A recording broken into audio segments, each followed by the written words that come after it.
हाँ जी, क्या हाल चाल है आप सभी के? क्या आप सभी को आवाज़ वगैरह क्लियर आ रही है क्या सभी को? एक बार जल्दी से बताइए फटाफट से सभी लोग। फिर हम सब लोग अपने सेशन को जल्दी से स्टार्ट कर लेते हैं फटाफट से।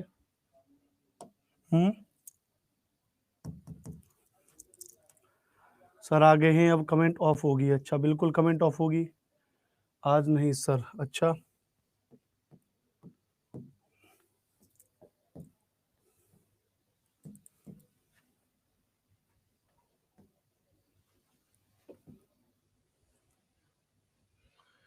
चलिए, तो हम जहाँ पर डिस्कस कर रहे थे वहीं से चीज़ों को पढ़ेंगे। आवाज़ आ रही है सिर्फ, अरे वीडियो नहीं आ रही, ऐसा कैसे हो सकता है? हाँ जी, ऑल क्लियर है सर, चलो ठीक है, बहुत बढ़िया। तो स्टार्ट कर लेते हैं फटाफट से अपने सेशन को, है ना? क्या कहते हो? ठीक है, तो हम लोग जहाँ पे डिस्कस कर रहे थे वहीं से चीज़ों को आगे बढ़ाएंगे। हम लोग आपको कुछ कुछ चीज़ें बता रहे थे, भारत के पड़ोसी देशों के बारे में बता रहे थे और उनके बारे में हम बात कर बता रहे थे। ठीक है, तो वहीं से चीज़ों को समझाएंगे। तो भूटान देश के बारे में अब हम बात करेंगे। इससे पहले हम अन्य देशों के बारे में बात कर चुके हैं। तो भूटान की राजधानी क्या है? तो भूटान की राजधानी पेपर में पूछा जा सकता है कि भूटान की राजधानी थिम्पू है, याद रख लीजिएगा। बात क्लियर भैया? भूटान की राजधानी क्या है? भूटान की राजधानी थिम्पू है। यह भारत के चार राज्यों के साथ सीमा स्पर्श करता है। और वो चार राज्य कौन से हैं? असम है, अरुणाचल प्रदेश है, सिक्किम है और पश्चिम बंगाल है। तो भारत के कितने राज्यों के साथ सीमा स्पर्श करता है? चार राज्यों के साथ सीमा स्पर्श करता है। भूटान को लैंड ऑफ थंडरबोल्ट भी कहते हैं। अब आप कहेंगे सर इसको लैंड ऑफ थंडरबोल्ट क्यों कहते हैं? लैंड ऑफ थंडरबोल्ट कहते हैं इसकी जो वहाँ की भौतिक विशेषता है उनकी वजह से हम इसको क्या कहते हैं भैया? लैंड ऑफ थंडरबोल्ट भी इसको हम कहते हैं। ठीक है, तो ये सारी बातें किसके बारे में हो जाएंगी? ये सारी बातें भूटान के बारे में हो जाएंगी, है ना? क्लियर है? किसके बारे में सारी बात हो जाएंगी? सारी बातें हो जाएंगी सर भूटान के बारे में। ओके, और इससे पहले हमने किसको पढ़ाया? भूटान। भूटान से पहले हमने आपको चाइना के बारे में पढ़ाया। चाइना से पहले हमने आपको याद रख लीजिएगा नेपाल के बारे में पढ़ाया, काला पानी विवाद के बारे में पढ़ाया। उसके पहले हमने अफगानिस्तान के बारे में एक एक चीज़ आपको पढ़ाई, साल्टोरोस रेडी, सियाचिन ग्लेशियर, पाकिस्तान, समस्त चीज़ों के बारे में पढ़ाते हुए आपको आगे पढ़ते जा रहे हैं। ठीक है, चाइना के बाद भूटान और भूटान के बाद अब आ जाएगा बांग्लादेश। क्या पढ़ेंगे भैया? अब हम पढ़ेंगे भैया बांग्लादेश के बारे में पढ़ेंगे, थोड़ा समझने की कोशिश करना। तो बांग्लादेश 1971 में बना। सबसे पहले तो ये बात याद रख लीजिएगा सर, 1971 में बना। इसका मतलब क्या है? इसका मतलब है कि इससे पहले जो बांग्लादेश था उसका नाम था पूर्वी पाकिस्तान। इसका नाम क्या था? तो इसका नाम था पूर्वी पाकिस्तान, इसका नाम था, याद रख लीजिएगा। और जब इसका नाम पूर्वी पाकिस्तान था तो बाद में फिर ध्यान रख लीजिएगा और यहाँ के निवासियों ने अपना आंदोलन करके अपने आप को स्वतंत्र कर लिया। तो फिर अब ये पूर्वी पाकिस्तान से ये क्या बन गया? बांग्लादेश बन गया। इस बात को याद रख लीजिएगा। ठीक है, चलिए, तो याद रख लीजिए 1971 बना। भारत के पश्चिम बंगाल, असम, मेघालय, मिजोरम, त्रिपुरा सीमा स्पर्श करते हैं। ये बात जरूर याद रखिएगा। ये बात आप इसमें जरूर याद रखें कि भारत के जो राज्य हैं, पश्चिम बंगाल है, असम है, मेघालय है, मिजोरम है, त्रिपुरा है, ये क्या करते हैं? इसके साथ सीमा स्पर्श करते हैं। किसके साथ? बांग्लादेश के साथ, याद रख लीजिएगा। इसके साथ भारत की सर्वाधिक सीमा साझा होती है 4096.6 किलोमीटर। 4096.6 किलोमीटर की सीमा साझा होती है। तो इसके साथ कितनी सीमा साझा होती है? तो इसके साथ 4096.6 किलोमीटर की सीमा साझा होती है, जो सबसे ज्यादा सीमा है। अब आपसे अगर सवाल पूछा जाए कि सबसे कम सीमा किसकी साझा होती है, तो सबसे कम सीमा भारत के साथ साझा होती है अफगानिस्तान की। किसकी भैया? अफगानिस्तान की सबसे कम सीमा साझा होती है और जो होती है लगभग 108 किलोमीटर के आसपास। कई किताबों में इसको 90 किलोमीटर या 106 किलोमीटर भी दर्शाया गया, लेकिन वह ठीक नहीं है। जो ज़्यादा बहुत ज़्यादा सही है वो यही सही है कि लगभग 108 किलोमीटर, है ना? अच्छा, बांग्लादेश के साथ भारत का एक राज्य है जिस राज्य का नाम है त्रिपुरा, जो तीन तरफ से बांग्लादेश से घिरा हुआ है। त्रिपुरा और बांग्लादेश के बीच की सीमा रेखा को जीरो लाइन कहते हैं या इसको शून्य रेखा कहते हैं। क्या कहते हैं इसको? इसको शून्य रेखा कहते हैं। इस बात को थोड़ा सा याद रख लीजिएगा ना। तो त्रिपुरा जो है वो पूछा जाता है कि ऐसा कौन सा राज्य है जो 3 तरफ से अंतर्राष्ट्रीय सीमा से घिरा हुआ है, तो 3 तरफ से अंतर्राष्ट्रीय सीमा से घिरा हुआ है, उसका नाम है त्रिपुरा। किस देश से घिरा हुआ है? बांग्लादेश से घिरा हुआ है। कौन सी लाइन है? जीरो रेखा है, शून्य रेखा। ठीक है भैया, चलो बात क्लियर है। अच्छा, दूसरी बात याद रख लीजिएगा, इसमें अगर बात करेंगे यहाँ पर दूसरी बात में कि बांग्लादेश के साथ अगर कुछ भारत के साथ अगर इसके कुछ विवाद हैं, कुछ डिस्प्यूट हैं, तो एक तो फैनी रिवर, फैनी नदी का विवाद है, एक तीस्ता नदी, तीस्ता नदी का विवाद है। एक तो फैनी नदी का विवाद है, एक दूसरा कौन सा है? तीस्ता नदी का विवाद है। यह नदी त्रिपुरा के सबरूम जिले से निकलती है। कहाँ से निकलती है? कौन सी नदी भैया? फैनी नदी जो निकलती है, याद रख लीजिएगा, त्रिपुरा के सबरूम जिले से निकलती है। ध्यान रख, किससे निकलती है? ठीक है, सबरूम जिले से निकलती है। ठीक है भैया, किससे निकलती है? सबरूम जिले से निकलती है और बांग्लादेश के बाद बंगाल की खाड़ी में गिरती है। बांग्लादेश के बाद कहाँ गिर जाती है? बंगाल की खाड़ी में गिर जाती है। इसलिए यह विवादित है क्योंकि त्रिपुरा इसके पानी को स्टोर कर रहा है अपने यहाँ पे। भाई कोई नदी जब आएगी, दो देशों के बीच बह रही है, अब त्रिपुरा अपने यहाँ पे उसको बांध बना ले, त्रिपुरा अपने यहाँ पे क्या बना ले भैया? उसको बांध बना ले, डैम बना ले। अब त्रिपुरा अगर उसका डैम बना लेगा भैया, समझना, तो फिर बांग्लादेश में पानी नहीं पहुंचेगा, इसलिए क्या भैया? विवादित है। दूसरी एक नदी है, ऐसी एक नदी है तीस्ता नदी। तीस्ता नदी का उद्गम जेमू ग्लेशियर से होता है सिक्किम में। सिक्किम में ग्लेशियर है, जेमू ग्लेशियर से। इसके बाद पश्चिम बंगाल होते हुए बांग्लादेश में ब्रह्मपुत्र से मिल जाती है। भारत इसका पानी ज्यादा उपयोग करता है, इसलिए यह विवादित है। इसलिए यह विवादित है, इस बात को याद रख लीजिएगा। बोलो क्लियर है? बोलो यह बात क्लियर है? समझ में आ गया कि नहीं आ गया बताओ? यह बात यहाँ पर क्लियर है तो आप यहाँ पर बताएंगे एक बार कि हाँ सर ये बात यहाँ पर बिल्कुल क्लियर है। ठीक है, बांग्लादेश के बारे में समझ में आ गया। आगे बढ़े जी, बहुत बढ़िया। ठीक है, चलो बहुत बढ़िया। तो बांग्लादेश यहाँ पर ये बात बिल्कुल समझ में आपके आ चुकी है। अब इसके बाद हम आगे चलेंगे बांग्लादेश के बाद। ठीक है, तो ये बात यहाँ पर क्लियर होगी। इससे निश्चित तौर पे आपके पेपर में सवाल पूछा जाएगा। अच्छा, क्या पूछा जाएगा इसको भी थोड़ा समझ लीजिएगा। बांग्लादेश कहाँ पर है? तो यह देखो, यह जो आप यहाँ पे देख पा रहे हो इतना पूरा का पूरा, जिसको हम ऐसे कर रहे हैं आपके सामने, यह जो ग्रीन ग्रीन हिस्सा है, यह पूरा का पूरा हिस्सा क्या है? बांग्ला। क्या भैया? ठीक है भैया, यह क्या भैया? बांग्लादेश है। यह क्या, ये मानचित्र किसका है? तो यह जो मानचित्र है, यह मानचित्र है भैया बांग्लादेश का। किसका मानचित्र है भैया? तो यह मानचित्र है भैया बांग्लादेश का।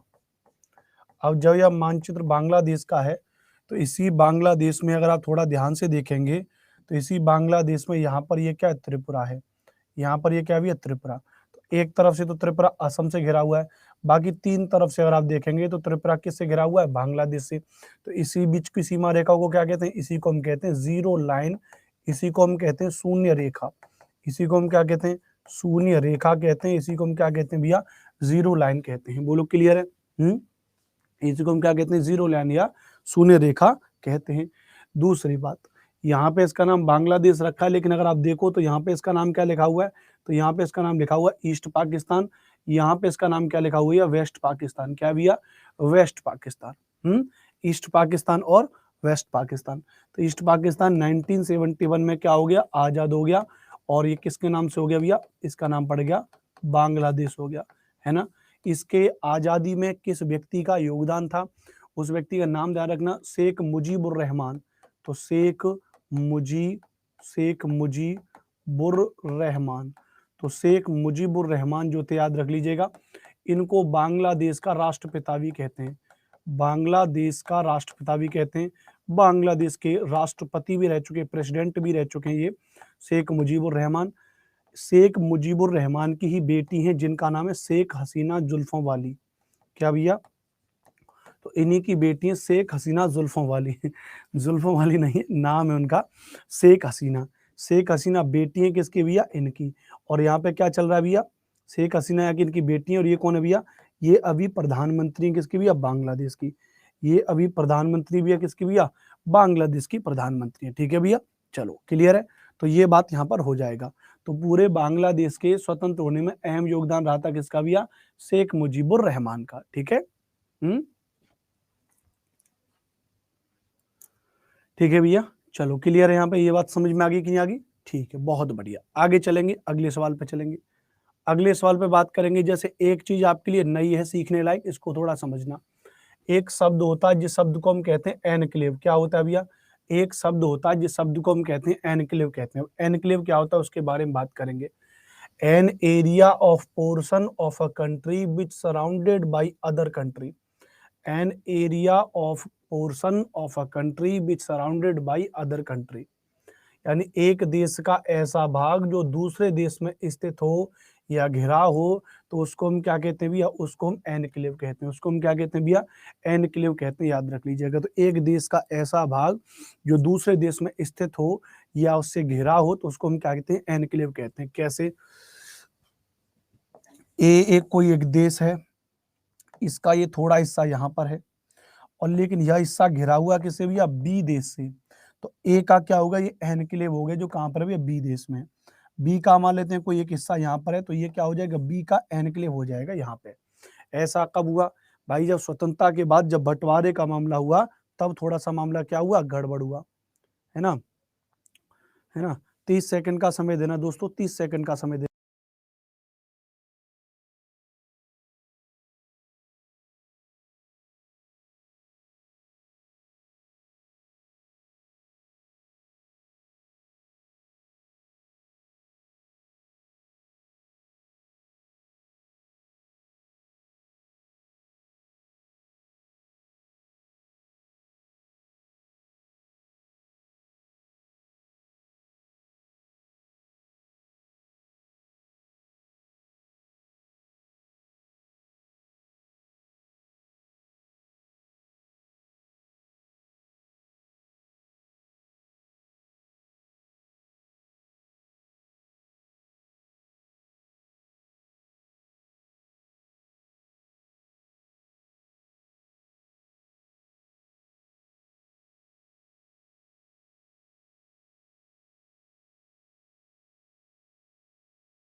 ठीक है, क्लियर है? चलिए,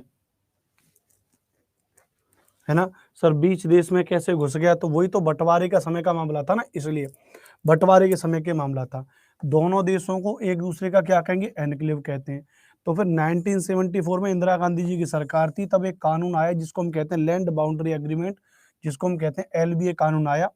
उस एलबीए कानून के द्वारा इंदिरा गांधी के शासनकाल में इसी समझौते के तहत बेरूवाड़ी एनक्लेव भारत को वापस मिला, और दाग्राम अंगरपोटा जो बांग्लादेश का था, उसके लिए मोदी सरकार ने 3 बीघा कॉरिडोर योजना शुरू की। मोदी सरकार ने उसके लिए क्या योजना शुरू की? तो मोदी सरकार ने उसके लिए, है ना भैया, 3 बीघा कॉरिडोर योजना शुरू की थी। बात क्लियर है? क्या शुरू की भैया? 3 बीघा कॉरिडोर योजना उसके लिए शुरू की। समझ में आ रहा है कि नहीं आ रहा है?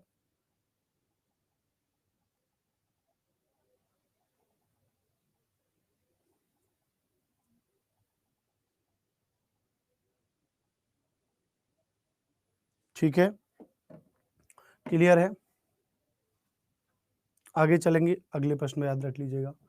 एनक्लेव के बाद, अरे आ जा भैया, एनक्लेव तो हो गया, बांग्लादेश समझ में आ गया, है ना? अब हम बात करेंगे अगला देश हमारा, जो अगला देश हमारा कौन सा भैया? म्यांमार है। अगला देश कौन सा भैया? म्यांमार है, याद रख लीजिएगा। अगला देश कौन सा भैया हमारा? म्यांमार हो जाएगा, नोट कर लीजिएगा, ठीक है। अब म्यांमार क्या है कि भारत और म्यांमार के बीच 1643 किलोमीटर की सीमा साझा होती है। भारत और म्यांमार के बीच कितनी होती है? 1643 किलोमीटर की सीमा साझा होती है। यह सीमा पहाड़ियों और जंगलों के द्वारा होती है। यह सीमा पहाड़ियों और जंगलों के द्वारा होती है, याद रख लीजिएगा। तो यहाँ पे या म्यांमार आप देख रहे हैं, लेकिन ये जो हाईलाइट ग्रीन है वो तो भारत है, उसके बगल में क्या? यहाँ पे म्यांमार है। तो यहाँ से लेकर के बांग्लादेश के बाद यहाँ से अगर देखेंगे तो इतने किलोमीटर की सीमा जो है साझा होती है। यहाँ पर ये बांग्लादेश म्यांमार है, तो 1643 किलोमीटर की होती है, लेकिन सारी की सारी सीमा किससे होती है भैया? जंगलों वगैरह के द्वारा होती है। इस बात को याद रख लीजिएगा। यहाँ से चंदन, ड्रग्स, पशुओं की तस्करी बहुत ज्यादा होती है। यहाँ से आतंकवादी घटना होती रहती हैं। अरुणाचल प्रदेश, नागालैंड, मणिपुर, मिजोरम राज्य म्यांमार से सीमा स्पर्श करती है।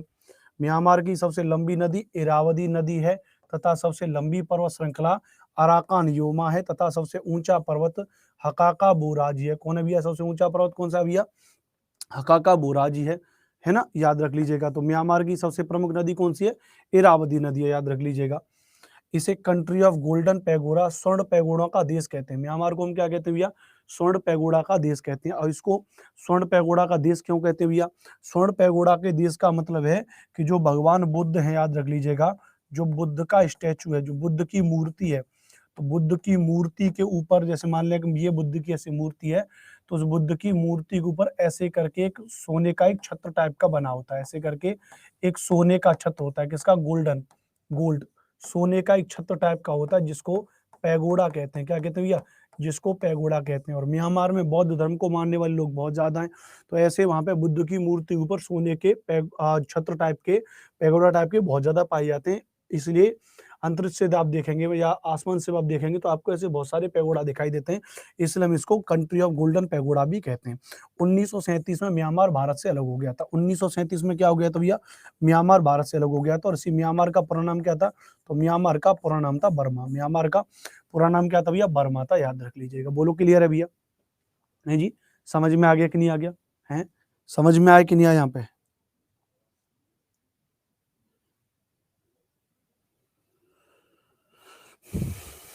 ठीक है, बोलो क्लियर है यहाँ तक? हाँ जी, ठीक है जी गुरु जी, ठीक है, क्लियर है, यस सर, ओके, ठीक है। ये बात यहाँ पे एकदम एकदम क्रिस्टल क्लियर हो गया।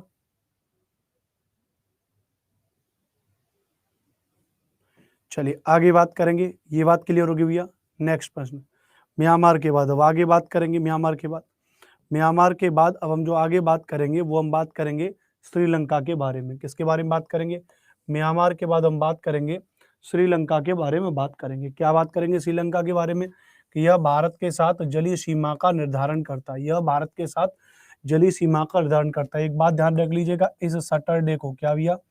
इस सैटरडे को और इस आने वाले संडे को, इस सैटरडे और संडे दोनों दिन आपकी क्लास होगी। दोनों दिन मतलब संभवतः होगी, लेकिन अगर मुझे कोई काम अर्जेंट आना पड़ा तो कम से कम एक दिन आपकी क्लास में जरूर लूंगा। और क्लास आपकी लूंगा भैया कम से कम 2 से 3 घंटे की क्लास, 2 से 3 घंटे की आपकी क्लास लूंगा पेड में। तो आप उसके लिए तैयार रहिएगा, माइंड मेकअप कर लीजिएगा कि संभवतः सैटरडे को ही मान लेते हैं ना, संडे को ना सही, लेकिन सैटरडे को आप मान के चलिए। कम से कम अगर मैं आपसे बात करूं यहाँ पे यार, कम से कम अगर मैं बात मान के चलूँ तो इस सैटरडे को अगर मैं आपके लिए मान के चलूँ तो इस सैटरडे को मैं आपके लिए 2 से 3 घंटे की क्लास लूंगा। 2 से 3 घंटे की क्लास मैं आपके लूंगा। और वो क्लास यही होगी, थ्योरी की क्लास होगी, ज्योग्राफी की, है ना, ताकि ज्योग्राफी में आपका एक भी सवाल गलत ना हो। ज्योग्राफी में आपका एक भी सवाल गलत ना हो, ठीक है। चलो, तो श्रीलंका के बारे में बात करेंगे। श्रीलंका के बारे में क्या कि भारत के साथ जलीय सीमा का निर्धारण करता है। क्या करता है? यह भारत के साथ जलीय सीमा का निर्धारण करता है। भारत के तमिलनाडु में पंबन द्वीप से श्रीलंका के तलैया मन्नार क्षेत्र तक राम सेतु बना हुआ है, जिसे आदम का पुल भी कहते हैं, जिसको एडम्स ब्रिज भी कहते हैं। क्या कहते हैं? आदम का पुल या एडम्स ब्रिज कहते हैं। तो ये भारत के साथ जलीय सीमा निर्धारण करता है। क्या करता है? ये भारत के साथ जलीय सीमा निर्धारण करता है, ध्यान रख लीजिएगा। कितने बजे होगी ये मैं आपको बता दूंगा, उसे एक दिन पहले आपको बता दूंगा टाइमिंग। तो भारत के साथ जलीय सीमा स्थान करता है श्रीलंका।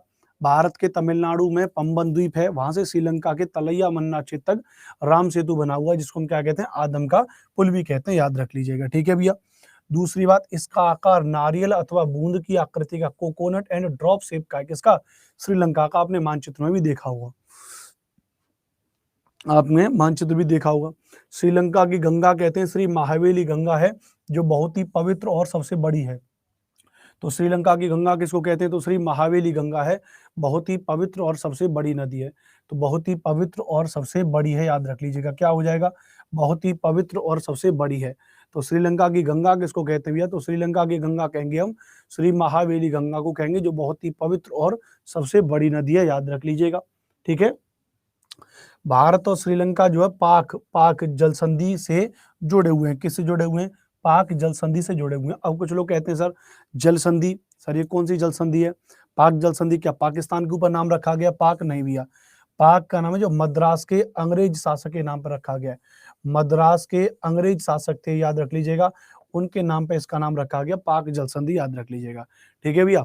क्लियर है, ये चारों पांचों पॉइंट आपके क्लियर होंगे यहाँ पे। अच्छा, अब आपके लिए एक नया पॉइंट है LTTE, liberation of Tamil tiger Eelam, liberation of Tamil tiger Eelam, याद रख लीजिएगा। ये क्या था, जिसको लिट्टे कहते हैं, यह एक आतंकवादी संगठन था। इसने कहा था कि तमिल भाषा बोलने वालों को एक अलग राज्य दिया जाए।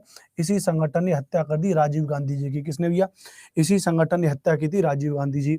अब ये लिट्टे जो है, यह लिट्टे समुदाय कहाँ था, तो यह लिट्टे समुदाय था, याद रख लीजिएगा, श्रीलंका में। कहाँ था भैया, ये लिट्टे समुदाय कहाँ था, तो ये लिट्टे समुदाय था श्रीलंका में। कहाँ पे था भैया, लिट्टे समुदाय श्रीलंका में। तो श्रीलंका में जो तमिल भाषा बोलने वाले लोग थे, तमिल भाषा बोलने वाले लोग थे, तो उनके लिए याद रख लीजिएगा एक अलग राज्य डिमांड करने की बात की, तो लेकिन उसको और माना नहीं, और बाद में राजीव गांधी जी ने और सपोर्ट कर दिया श्रीलंकन गवर्नमेंट को इनके एलिमिनेट करने में, इनको नष्ट करने में। तो फिर उसका बदला लेने के लिए राजीव गांधी जी और जो है कि हत्या इसी संगठन के द्वारा कर दी गई थी। ठीक है, श्रीलंका का नाम 1971 में सिलोन था। 1971 में इसका नाम क्या था, सिलोन था, याद रख लीजिएगा श्रीलंका का नाम। 1972 में इसका नाम क्या कर दिया गया, लंका कर दिया गया, याद रख लीजिएगा। 1972 में क्या कर दिया गया, लंका कर दिया गया, तथा 1978 में इसके आगे सम्मान सूचक शब्द श्री जोड़ दिया गया। 1978 में इसके आगे सम्मान सूचक शब्द श्री जोड़ दिया गया, याद रख लीजिएगा। 1978 में इसके आगे सम्मान सूचक शब्द क्या जोड़ दिया भैया, श्री जोड़ दिया गया, याद रख लीजिएगा। क्या जोड़ दिया गया भैया, श्री जोड़ दिया गया। ठीक है,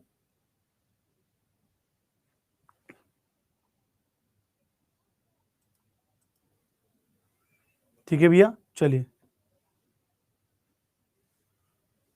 के लिए यहाँ पे समझ में आ गया कि नहीं आ गया, इस बात को याद रख लीजिएगा, इस बात को समझ लीजिएगा। ठीक है भैया, तो ये हो जाएगा श्रीलंका के बारे में। नेक्स्ट, श्रीलंका के बारे में, यहाँ पे आप श्रीलंका को देख सकते हैं, यह आपके सामने श्रीलंका, यह क्या आपके सामने श्रीलंका, यह जो रेड डॉट आपको दिखाई दे रहा है, यही अभी पूरी पाक जल संधि है ना, पाक बे पूरा। यह तमिलनाडु का रामेश्वरम, पाक स्टेट, बंगाल की खाड़ी, पाक जल संधि, पाक खाड़ी, मन्नार की खाड़ी। उसका एक सीक्वेंस याद कर लेना, सीक्वेंस में अगर आपसे पूछा जाए तो यहाँ पे बंगाल की खाड़ी, फिर उसके बाद पाक जल संधि, फिर पाक की खाड़ी अलग से, फिर मन्नार की खाड़ी इधर। इसका एक सीक्वेंस भी याद कर लेना अगर आपसे पूछा जाए। ठीक है, चलो, अब अगले देश के बारे में आपको क्या बताया था, अगले देश के बारे में आपको बताया था मालदीव के बारे में बताया था।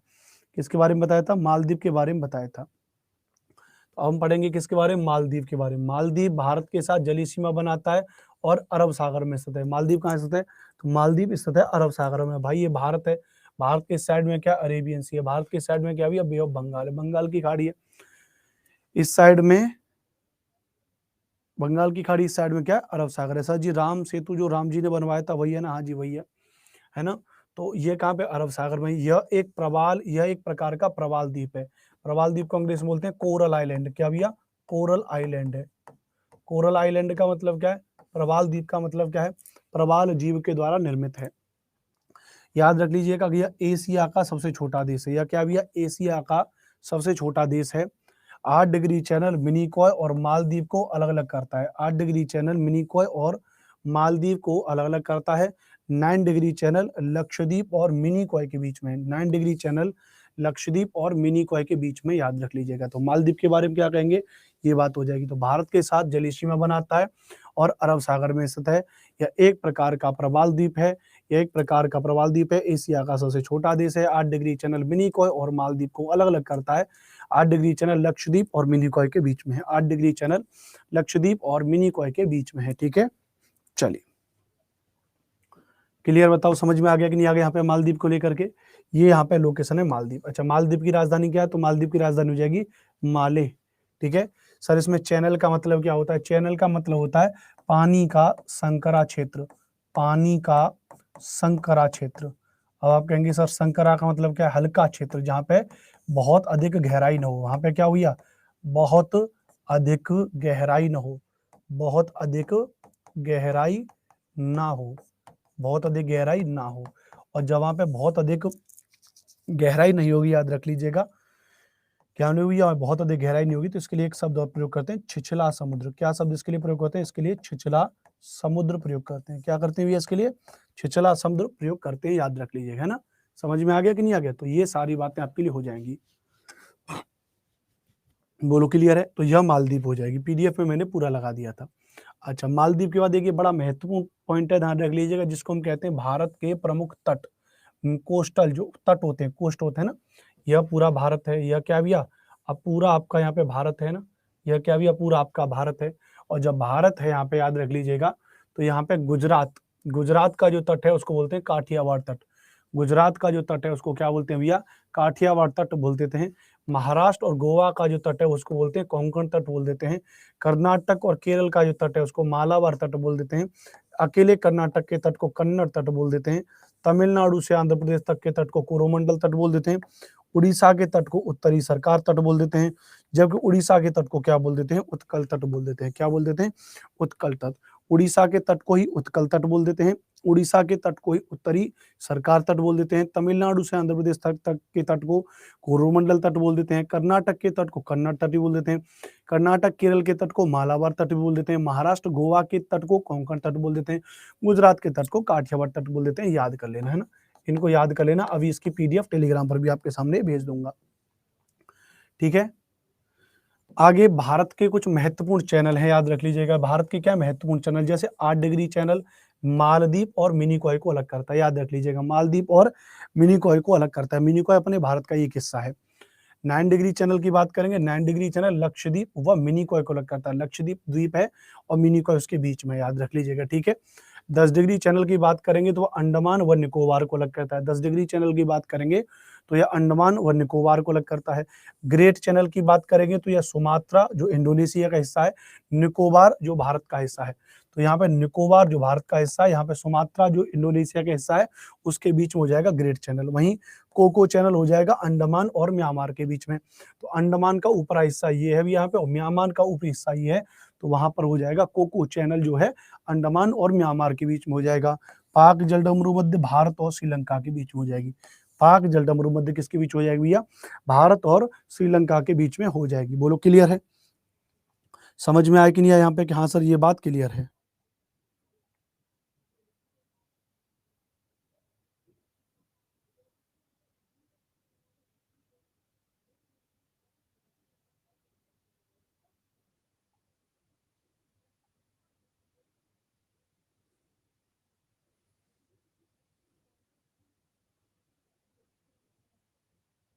ठीक है, नोट कर लीजिए।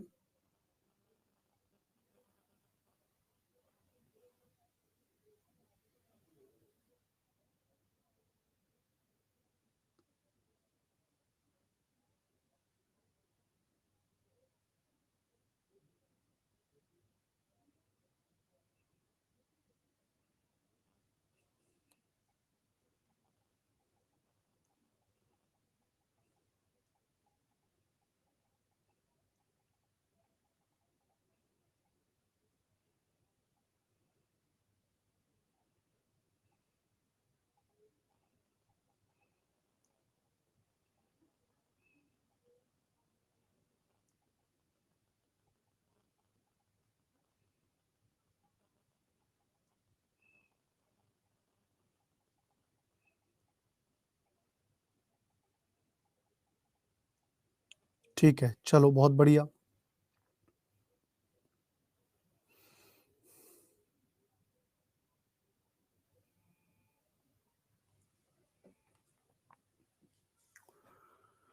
ठीक है, यह बात क्लियर होगी यहाँ पे, बोलो।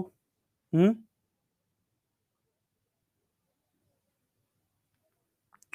चलो आगे पढ़ेंगे भैया। तो ये सारी बातें है ना, इस चैप्टर में हमारे इस वाले पूरे पहले चैप्टर में यही पूरा कंटेंट था, जिसको मैंने आपको पूरा यहाँ पे पढ़ा दिया। इसके अलावा पूरी फाइल में कुछ भी नहीं है, इसको पूरा हमने पढ़ा दिया।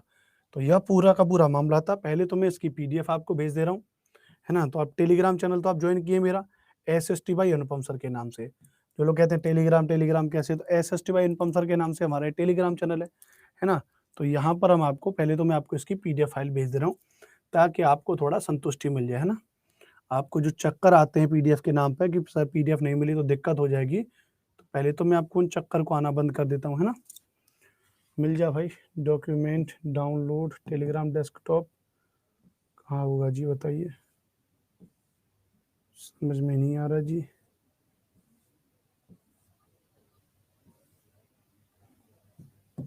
क्विक एक्सेस, हाँ ये राजी।